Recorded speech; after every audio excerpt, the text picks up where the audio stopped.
जम्मू कश्मीर को क्या एक दलदल बना दिया और उस दलदल के अंदर जो है जम्मू कश्मीर जो है वो धंसता जा रहा है। देखिए, बिल्कुल सही कहा आपने। क्या उस कानून से लोग खुश हैं? क्या आपने वहाँ की आवाम को, वहाँ के लोगों को कॉन्फिडेंस में लिया? क्या इस कानून बनाने से पहले आपने ये जो नोटिफिकेशन की, इससे पहले क्या जम्मू कश्मीर के आवाम को कॉन्फिडेंस में लिया? क्या जम्मू के लोग, रजौरी, पुंछ के लोग या खिता चिनाब वैली के लोग, सिर्फ यही लोग जो है वो प्रॉपर्टी टैक्स देंगे या कश्मीर के लोग भी जो है वो प्रॉपर्टी टैक्स देंगे?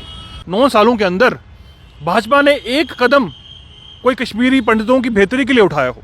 एक कदम आप गिनवा दीजिए, कोई लिया हो इन्होंने, एक कोई स्टेप लिया हो इन्होंने, एक कोई कानून पास किया हो इन्होंने, कोई कोशिश की हो इन्होंने कश्मीरी पंडितों को वापस कश्मीर में ले जाने की? जम्मू कश्मीर की अगर बात की जाए तो रोज़ाना एक नया जजिया जो है वो पेश किया जाता है। प्रॉपर्टी टैक्स इस समय चर्चाओं में है और जो भारतीय जनता पार्टी के जो प्रदेश अध्यक्ष हैं वो इस समय खामोश हैं और कुछ भी नहीं कह रहे हैं। हालांकि उनकी तरफ से एक बयान सामने आया है और उन्होंने ये कहा है कि मोदी सरकार ने ये टैक्स नहीं लाया है। यानी कि अगर कोई भी अच्छा कानून जम्मू कश्मीर के अंदर लागू किया जाए तो वो मोदी सरकार के द्वारा किया जाता है। अगर कोई पब्लिक के अगेंस्ट कानून लाया जाता है तो वो मोदी सरकार नहीं करती है। यानी कि महाराजा हरि सिंह जी की छुट्टी वो मोदी सरकार ने करवाई और प्रॉपर्टी टैक्स जो है वो मोदी सरकार ने नहीं लाया। ये कहना जो है वो रविंदर रैना जी का है। अब इसके ऊपर मुख्तलिफ पार्टियां जो है वो अपनी बयानबाजियां करती हुई सामने नज़र आ रही है और भाजपा को जो है वो जम के कोस रही हैं। लेकिन उसी बीच नेशनल कॉन्फ्रेंस का इसके ऊपर क्या स्टैंड है वो आज हम इनसे बातचीत करेंगे। ज़ीशान राणा जी इस समय एक्सक्लूसिव बातचीत पे यहाँ पे मौजूद हैं।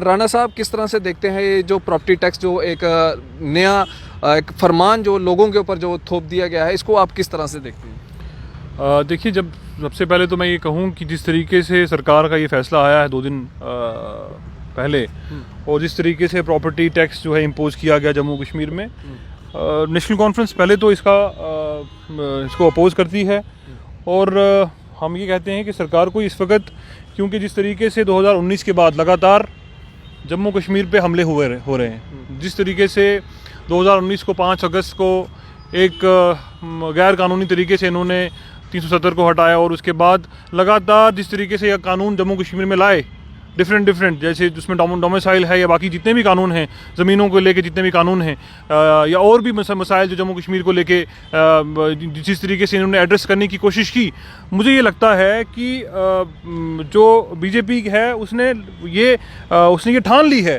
कि वो जम्मू कश्मीर को अब उभरने नहीं देगी। जम्मू कश्मीर के अवाम को अब जिन मुश्किलात में डाल दिया है, उन मुश्किलात से निकालना अब जम्मू कश्मीर को बहुत मुश्किल होता जा रहा है। समझते हैं कि जम्मू कश्मीर के जिस तरह से आपने बात की कि बुरे बद से बदतर जो है वो हालात बना दिए गए हैं, जम्मू कश्मीर को क्या एक दलदल बना दिया और उस दलदल के अंदर जो है जम्मू कश्मीर जो है वो धंसता जा रहा है। देखिए, बिल्कुल सही कहा आपने। जम्मू कश्मीर को 5 अगस्त जब 2019, पहले तो मैं ये क्योंकि 2 दिन कबल मुझसे पूछा गया ये सवाल, तो ये कहा गया कि जिस तरीके से 5 अगस्त 2019 का जो फैसला लिया और अब जिस तरीके से यूटी को कंट्रोल क्योंकि दिल्ली ही कर रही है। अब अगर आज हम ये बोलें कि बीजेपी का कोई लेना देना नहीं है जम्मू कश्मीर यूटी के साथ, तो ये गलत होगा। क्योंकि जम्मू कश्मीर तैयार है प्रॉपर्टी टैक्स देने के लिए।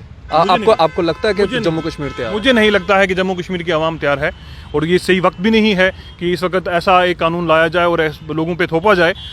लोग जो है पूरी तरीके से इसका विरोध कर रहे हैं। जिस तरीके से हमने देखा, इवन कि मैंने कल जिस तरीके से मैंने देखा कि भाजपा के जो यहाँ यूटी के सदर हैं, वो जब उनसे ये सवाल किया गया तो उनके पास कोई जवाब नहीं था। ज़ीशान जी, एक बड़ा ही अहम सवाल रहेगा। हालांकि मैं जम्मू को कश्मीर से अलग नहीं कर रहा हूँ या कश्मीर को जम्मू से अलग नहीं कर रहा हूँ, लेकिन एक ये सवाल जो है बहुत ज़रूरी है।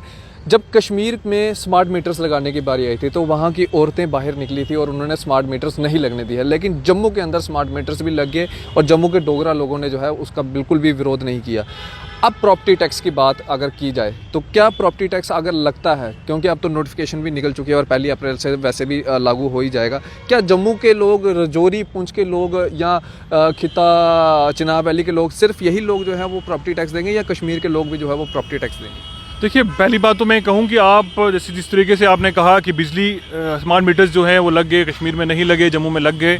पहली बात तो मैं ये कहूँगा, क्या आप उतनी बिजली दे पा रहे हैं लोगों को जितनी बिजली चाहिए?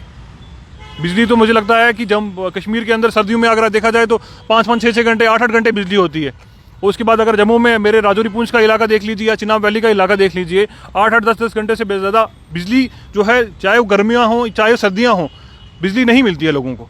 उस जहाँ तक बात प्रॉपर्टी टैक्स की है, चाहे वो जम्मू के लोग हों चाहे वो कश्मीर के लोग हों, इस वक्त हालात जो हैं हर तरफ जो है एक समान है। मुझे नहीं लगता है जम्मू के लोग भी रेडी हैं या इस पोजीशन में हैं, या कश्मीर के लोग भी इस पोजीशन में हैं कि वो प्रॉपर्टी टैक्स को झेल सकें। सरकार को इस फैसले को रोल बैक करना चाहिए पूरी तरीके से, और ये सारी चीज़ें जो हैं सरकार को इलेक्टेड लोगों के लिए छोड़ देनी चाहिए। क्यों कश्मीर अभी तैयार नहीं है प्रॉपर्टी टैक्स देने के लिए। अपनी राय भी आप जरूर रखिएगा। आप इसी तरह से बने रहे जगह मीडिया के साथ। मुझे दीजिए इजाज़त। आदाब।